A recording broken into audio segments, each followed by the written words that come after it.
Hold on. All right, folks, I am back. Sorry about that. So here's the deal. For whatever reason, there was an app running in the background that wasn't allowing me to download Spirit Box. So it is currently downloading right now, albeit very slowly because there's no internet at the moment. Like I said, we're in the Walmart parking lot, but they're closed, so they probably turned theirs off. Next nearest one is probably the McDonald's, which they may have turned theirs off too. So it's downloading. It's just going very slow. So that might actually be part 2 of tonight's festivities for Howling After Dark. So this first part, I will go into my theory about tonight and, well, in general. So, as I stated before, if you heard the very beginning of this, that little 5-10 minute thing, whatever it was, I think you can find spirits anywhere because people have died at one point or another throughout history all over the place. So there's really not very many places where you can, say, build a Walmart parking lot where somebody hasn't died. And all that means is that it increases the chances of something going on, whether people notice it or not. Because they're technically everywhere. There's a lot more dead than there are alive, and there's 7 billion people on the planet. Yes, I hear you honking your horn. I don't know fucking why, but I hear you.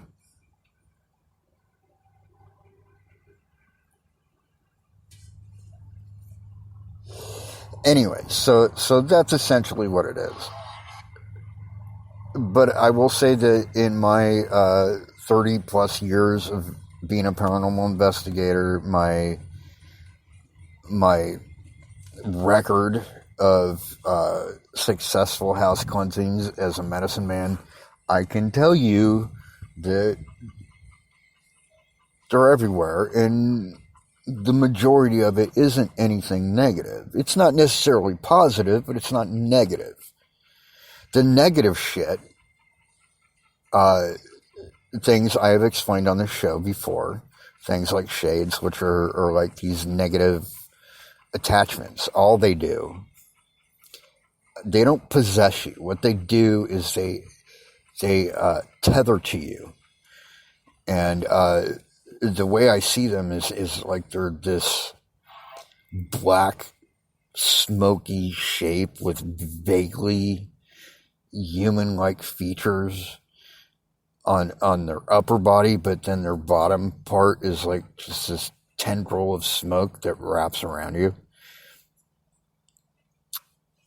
Kind of attached to you like a big leech kind of thing. What they'll do is they won't possess you, like I said, but what they will do is they will go as far as to even create negative things to happen around you, because what they feed on is negative energy, based off of negative emotion. All right, so there's things like that. There's the demons, but those things are actually rare in my experience. Most of the time, I would say probably a good 80% of the time, when doing a residential investigation, which is what I do leading up to a cleansing, most of the time it's like mistaken identity. stuff's moving around in the house, or they're seeing things or hearing things or whatever the activity is, doesn't matter. But basically it's making them think that there's something dark or evil in their home, and a lot of the time it's not. It's mistaken identity. It's just a spirit that's trying to communicate, and is getting frustrated because it can't seem to get their attention. And even when it does something that they notice, they retreat in fear. I mean, imagine how that would feel if it were you. Like you're just living your life, but you can't really interact with people. So how frustrating that would be, sitting there trying to tell somebody, maybe even something important, and they can't hear you. They can't see you. They can't feel you. How amazingly frustrating that would be. So yeah, sometimes they do act out, but it doesn't make them evil. It makes them frustrated. So a lot of times that's what it is. But point being is these things are everywhere, like literally everywhere. You probably have walked down a street and passed them and didn't even know it. You may even be living with them right now and not even know it. So don't just assume that these things are negative, because it's not necessarily the case. But don't assume that they're good either. I always tell people to, in these situations, to just do things to investigate it themselves. Get yourself a digital audio recorder. You can pick them up at Walmart for like $20-$30. And do EVP sessions with it. Or, get like infrared security camera, and see what you catch, that kind of thing. Or even as simple as trying to do like automatic writing, where like totally relax, and you close your eyes with a pen and paper and try and let the spirit write whatever it's going to write, that kind of thing.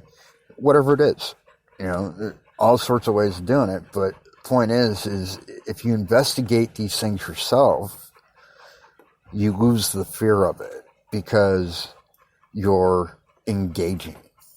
The second you engage with anything, you're no longer afraid of it. At least not on the level you were before.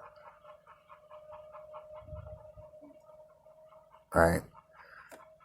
And I've always said that like the biggest thing that all the ghost hunting shows has done isn't a good thing, because it's given everybody the impression that anytime you're dealing with something paranormal, it's negative, and that's just not true. Anyways, so yeah, they are everywhere in my. Well, I know they are because I see them, but they're literally everywhere. Like, I mean, think of it: 7 billion people on the earth today, and how many generations of people have died before us? That's a lot of fucking people. Which, in this case, is ghosts. So anyways, yeah, I'm currently downloading the SV1 for part 2 of tonight's show. Yes, it is a special 90-minute show tonight. Because why the fuck not? I got nothing better to do. So as long as I have battery power on my phone, I'm going to do this shit. Serena here. Actually, let me check the download right now. Oh, I actually have it. Awesome. So I can go ahead and do that right now then. And maybe it won't be 90 minutes. Or maybe it will. I don't know. We'll see.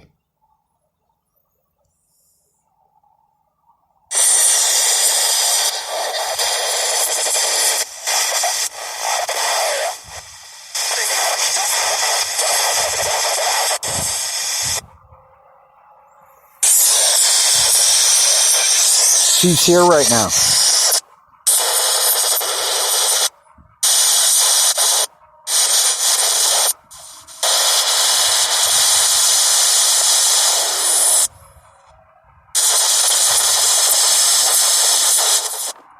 What's your name?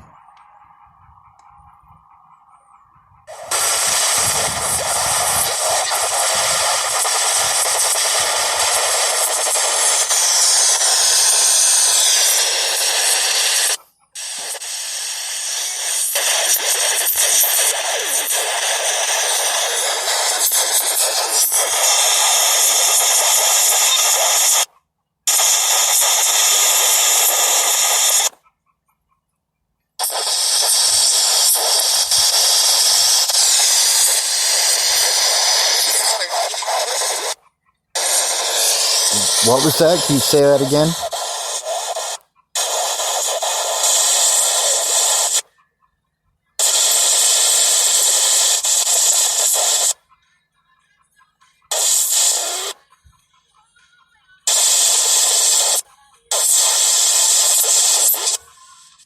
Oh, by the way, just tagging audio. Nora's listening to something on her phone. So, oh, it's over there? I guess somebody's playing music or something around here. Just so you're aware of that and don't think it's coming from this. Who's here right now?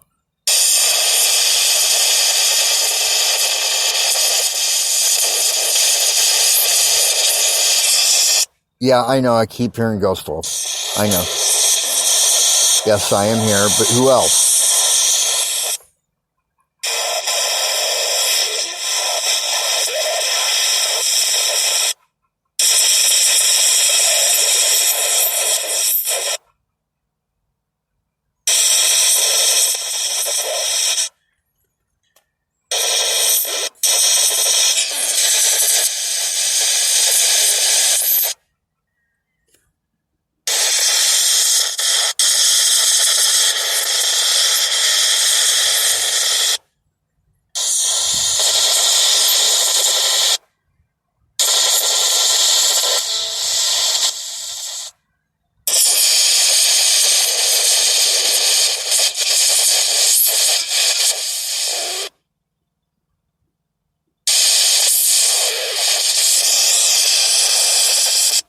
How many of you are here right now?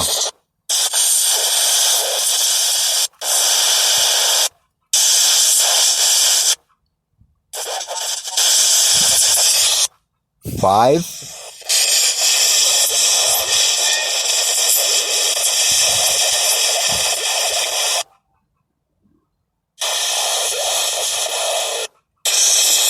What are your names?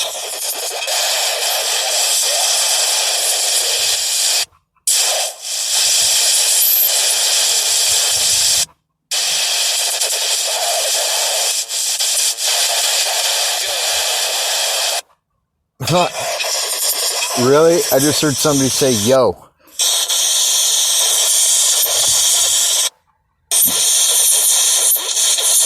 Yo yourself, what's your name?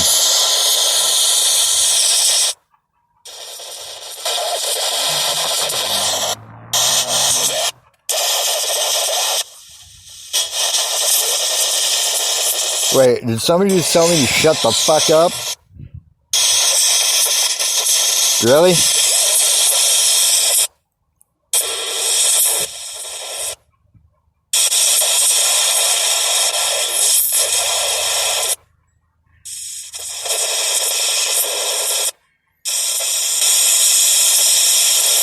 So who's the asshole that said shut the fuck up?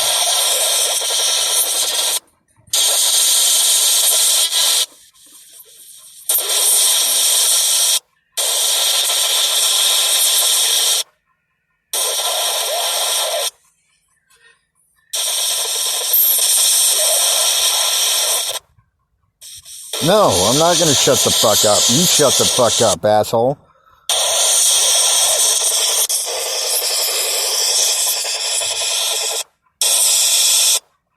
When you talk to somebody with, manners and, brain cells.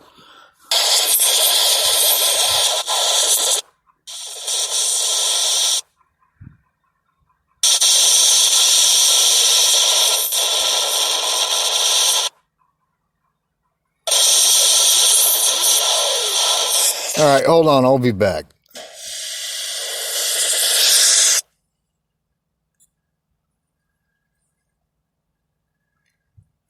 All right, just to explain this a little bit.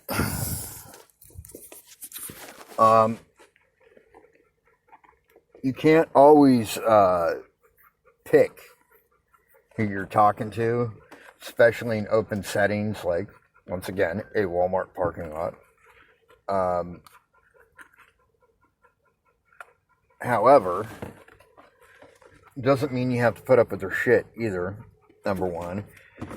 And number two, it doesn't, just because they're an asshole doesn't necessarily mean that they're evil. It just means they're an asshole. And that's, it's just life. Not everybody's going to like everybody. That's not how the world works. So, when this kind of thing happens, I fire back a little bit, but I don't get enraged by it. I just kind of let it go. Now, unless they're really, really pushing my buttons, and then I might get a little angry, but for the most part, I just try and let it go. It is what it is.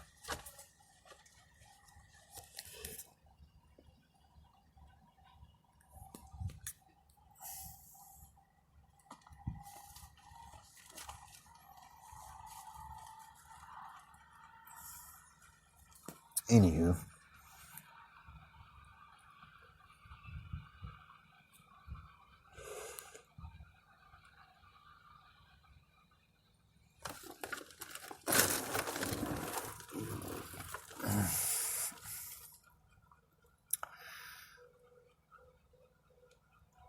Trying to get comfortable.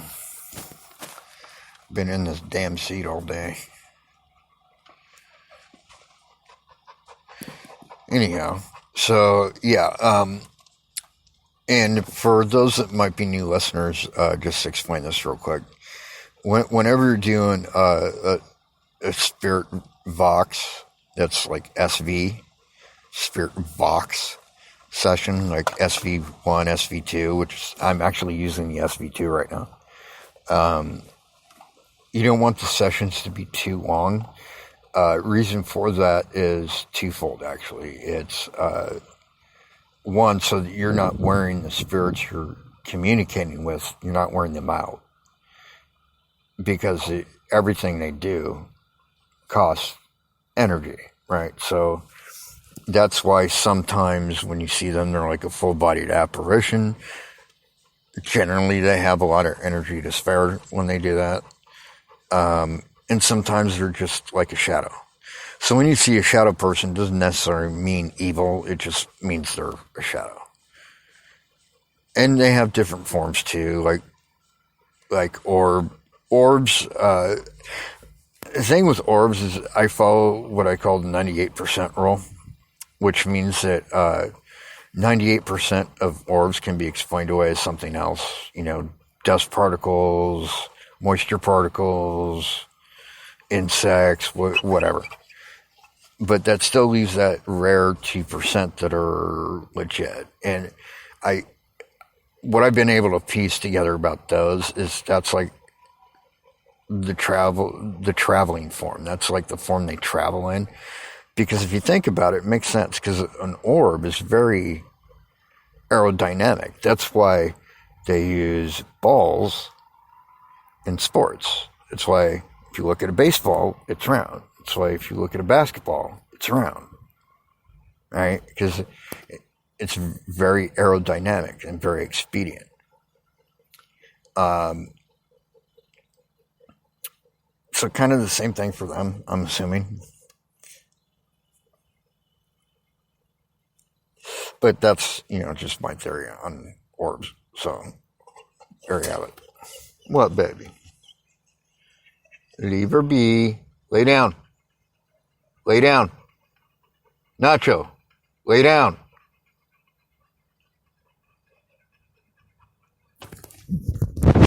Lay down. Lay down. Anyhow, sorry about that. He thinks he's going to get the kitties and use them as a chew toy.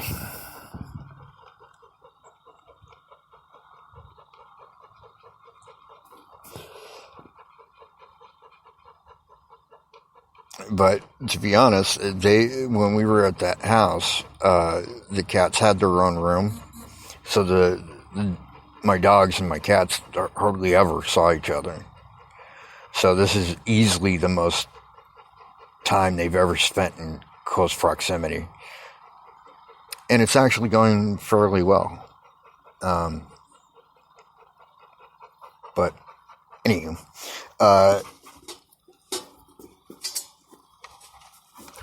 so yeah, that's why you kind of want to shorten those sessions a bit, so you're not wearing anybody out, and also, particularly with the SV apps, SV1, SV2,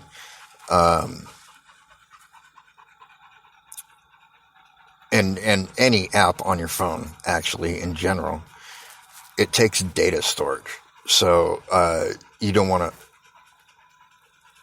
to overdo it, because the longer you go, the more data gets used up.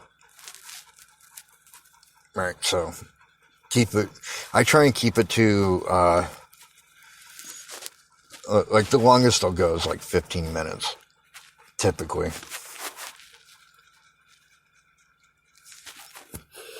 But anywho, back to it.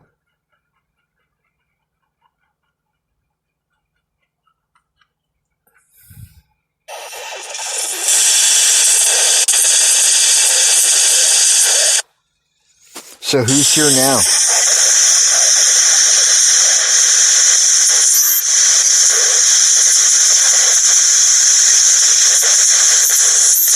What's your name?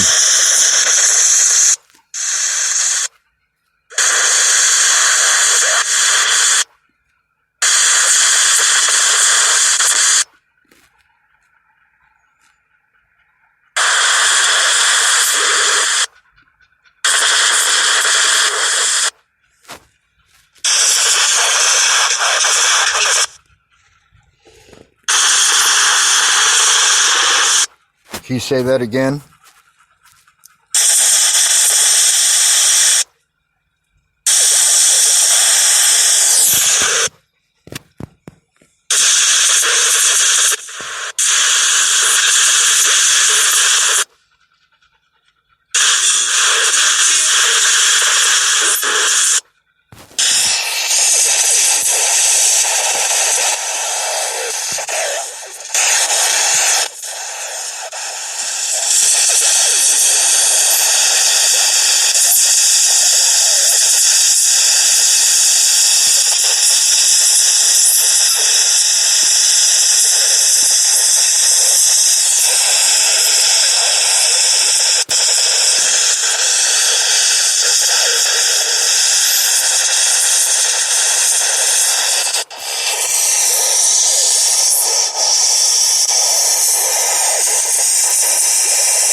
The female that was talking, what's her name?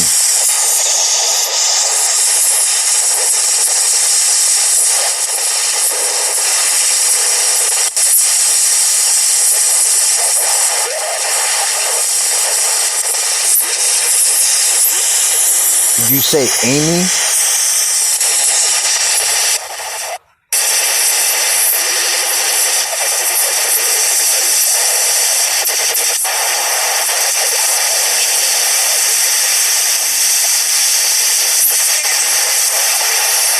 Well, it's nice to meet you, Amy.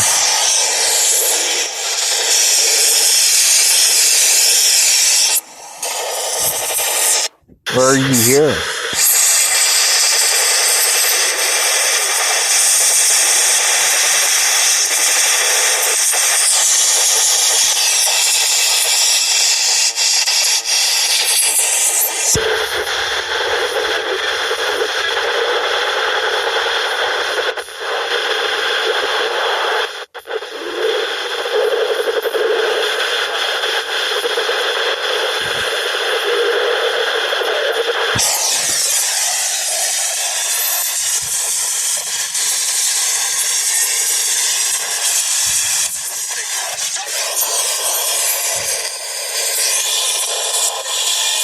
When were you born?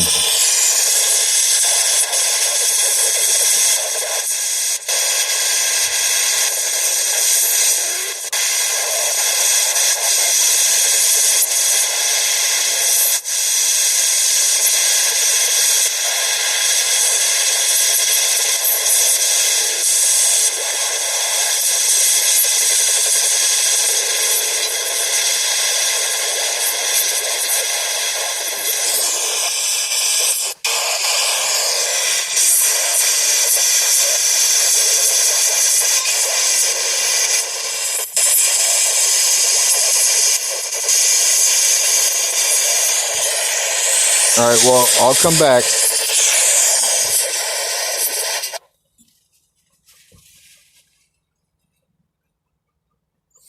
Yeah, so like I was saying before, you want to keep your sessions kind of short because they can get worn out. Pretty much everything they do requires energy, right? So, because if you think about it, what's a spirit? You know, to me, my theory anyway, is we know that and this has been proven by science, that every living thing has an electromagnetic signature, right?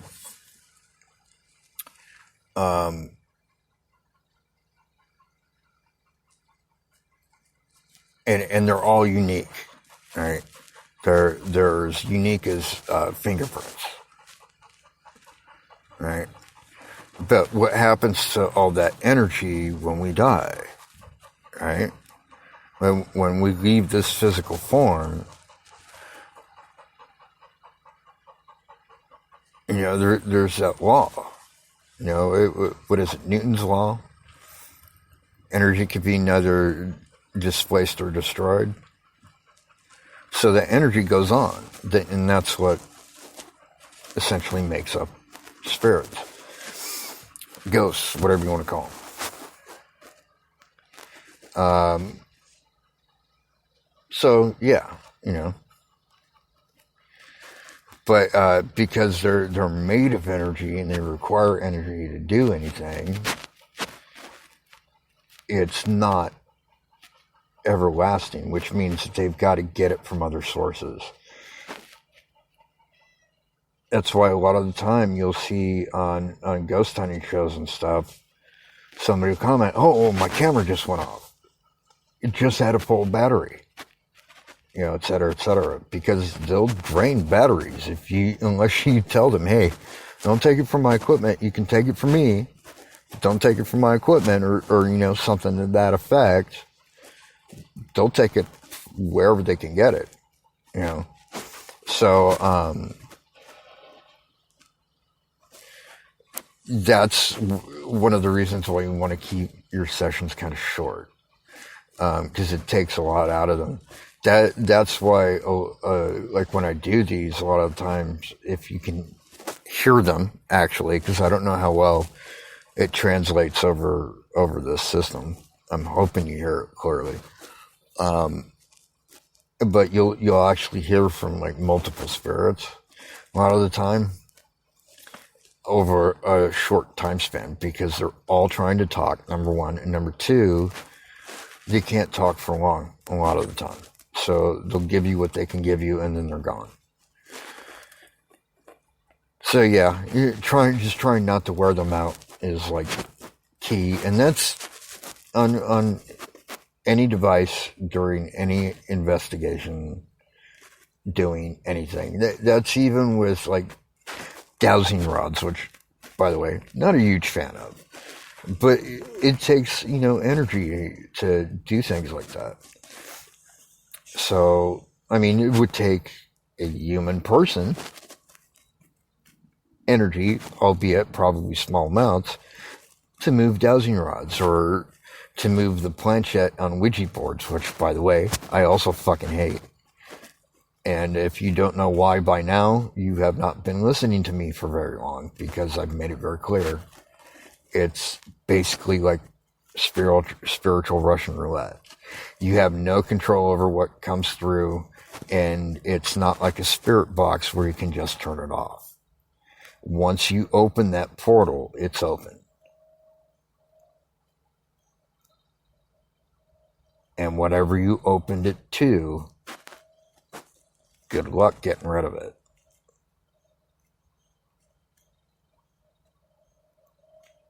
So, yeah, not a fan of those. Anyways, but that's why you want to keep your sessions shorter, because you don't want to wear them out. And also, keeping your sessions short gives you time to think up new questions. Like you heard me, I started with, what's your name? How many of you are here? Et cetera, right? And then I moved on to, what year were you born? That's an important question to ask, but you don't want to ask it right away. You want to work it in there, because that can tell you everything about an investigation, right? I've had sessions where I've been in some place that looks like it was recently built, within like the past 10 years or so. And I was communicating with the spirit, and I asked it, when were you born? And it said 1863. Oh, so you're far older than this place. Yeah. So what was here during your time? And then they would answer, a farm or a ranch or whatever, or, a settler's fort, or, a fur trading outpost, or, whatever it is. So, that would be my other theory. Don't always assume that what you're communicating with in a specific place is necessarily from one era or another. It's always important to ask questions like, when were you born? When did you die? That kind of thing. Because that can give you a gauge of what you're dealing with. And the reason why that's also important, by the way, is it has to do with specific approaches, right? So, let's say I'm in a historic place, right? Like a historic place in Ohio's, for example, is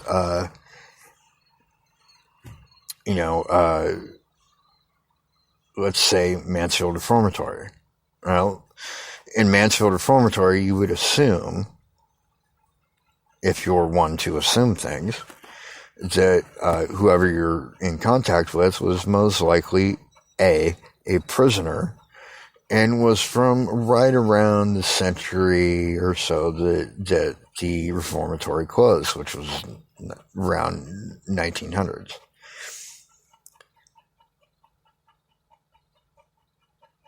Not necessarily true. Like they could be far older or far newer.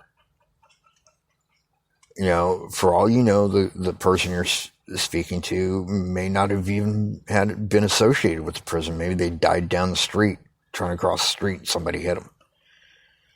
But they're here because it was the closest thing that they saw that had other spirits that they could, talk to in it.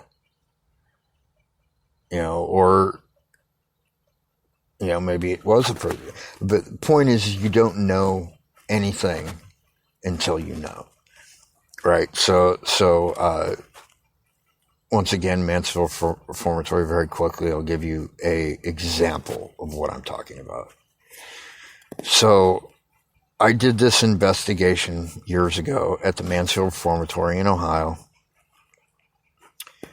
And it was my team and then 7 other teams inside that place. And it's a big place, mind you.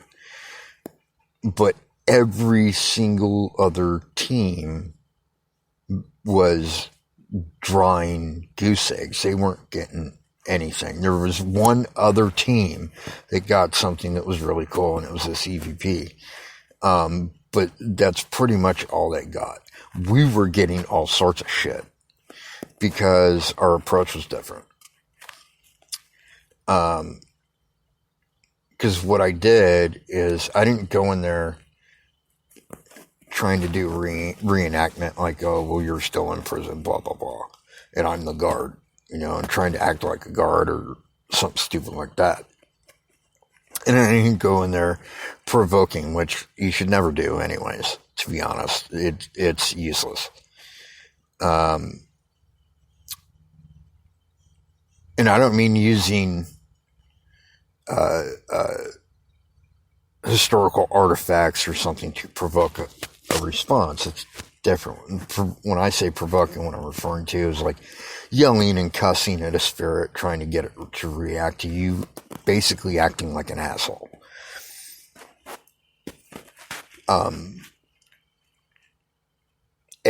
Very rarely does that work in any kind of meaningful way, aside from occasionally having things thrown at your head. It's extremely disrespectful. Basically, my rule of thumb is if it's not something you would say to somebody in their own living room, in their own fucking home, don't fucking say it. And don't act that way, right? Come at it with respect. Basically, you catch more flies with honey is what I'm getting at. So what I did is I said, look, I'm not here to judge you. As far as I'm concerned, you served your time. I just want to talk with you and communicate with you what's going on. And immediately after I said that, we started getting shadow figures coming out of cells. We started hearing sounds. We started getting EVPs and hits on like EMF meter and stuff like that. And hits on the EMF meter, by the way, where there was no electricity, like at all. Like it wasn't even wired for it. And things like that. And then, we were getting really cool EVP responses. We were getting physical responses too. We actually went into I believe it was cell 14 on the second tier on the west wing, if I'm not mistaken, was the cell where that guy, forget his name now, but where that guy committed suicide by lighting himself on fire and nearly killed the guy in the cell next to him by doing it. And we went into that cell, and the temperature actually rose. Not only could we feel it, we could see it because we had a laser thermometer, and it was registering a 20-degree difference in that room or in that cell. So basically what I'm getting at is never make assumptions. Investigate and then decide. Don't decide beforehand, because that's not an investigation. That's just you acting like an asshole. Right? Because nobody likes it when somebody assumes something wrong about them. We don't like it in life. We certainly don't like it when we die either. So, food for thought.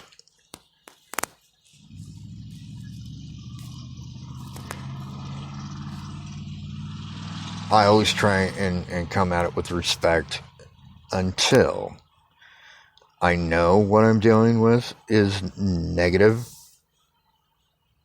Okay? Then I'll come at it, because you have to. In that situation, especially if you're dealing with a demonic entity, because they feed on fear. And they use your fear to find weaknesses, chinks in your armor, so to speak. So you don't want to show any, right? So that would be the time to be more aggressive, right? But only then, because otherwise it's just it's wasted and it's disrespectful, to be honest. So anyways, that's why you never want to make assumptions, and you want to ask questions, and you want to actually do research. Historical research in particular will help you a lot, but remember, it is not the whole story all the time. Really quickly, case in point on that, we were at another location in Ohio called Clear Fork Ski Resort. It's in a town called Clear Fork, just outside of Mansfield.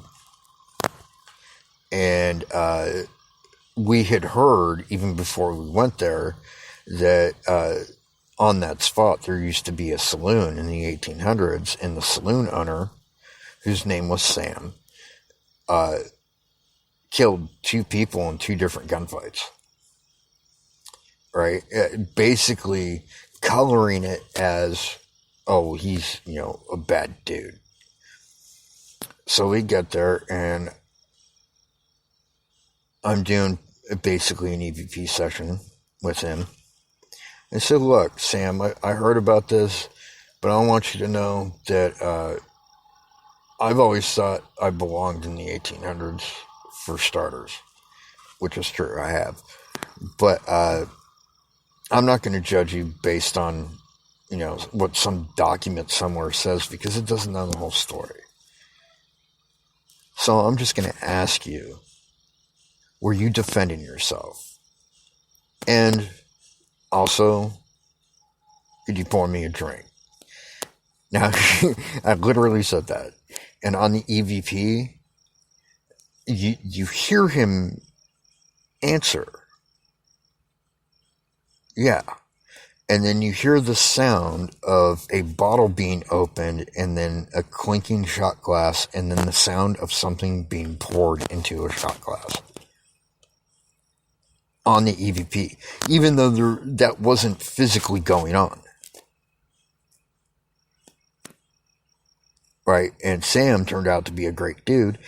And so great, in fact, that there's actually a photograph I don't have possession of, but it does exist, of Sam standing behind me with his hand on my shoulder.